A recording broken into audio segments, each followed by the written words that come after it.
Studio 09 Bhagalpur.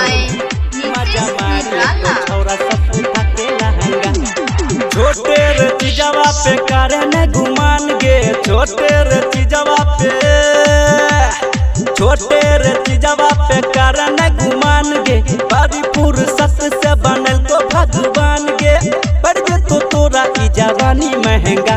मजा मार ले तो छोरा सब उठा के लहंगा, मजा मार ले तो छोरा सब उठा के लहंगा, मजा मार ले तो छोरा सब उठा के लहंगा।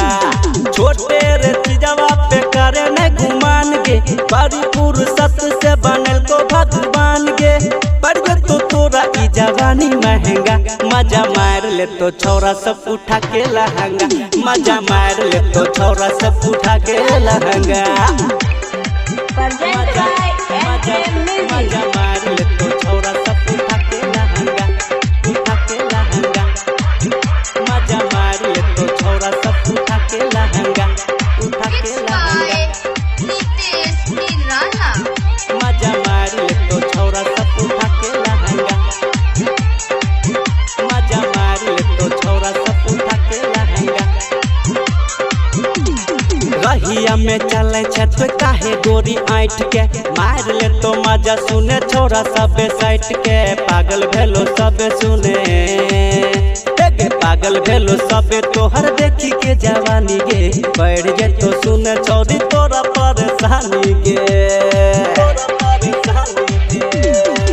काहे कोला छछवारा से पहंगा, मजा मार ले तो छोरा सब उठा के लहंगा, मजा मार ले तो छोरा सब उठा के लहंगा, मजा मार ले तो छोरा सब उठा के लहंगा, मजा मार ले तो छोरा सब उठा के लहंगा। मजा मार ले तो छोरा सब उठा के लहंगा, उठा के लहंगा। मजा मार ले तो छोरा सब उठा के लहंगा, उठा के लहंगा। मजा मार ले तो छोरा सब उठा के लहंगा, मजा मार ले तो छोरा सब उठा के लहंगा। अंकज अकेला के माने गोरी बात गे, नहीं ते कोनो छोरा कर दे तो शुरुआत गे। खूबे पछतेबे गोरी, खूबे पछतेबे गोरी, बुझ तो ने आज गे।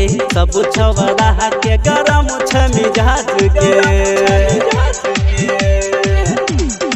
भाग जे तोला के तोरा दरभंगा। मजा मार ले तो छोरा सब उठा के लहंगा, मजा मार ले तो छोरा सब उठा के लहंगा। छोटे रे चीजवा पे करे न गुमान गे, बड़ी फुर्सत से बनल को भगवान गे, पड़ गे तो तोरा ई जवानी महंगा। मजा मार ले तो छोरा सब उठा के लहंगा, मजा मार ले तो छोरा सब उठा के लहंगा, मजा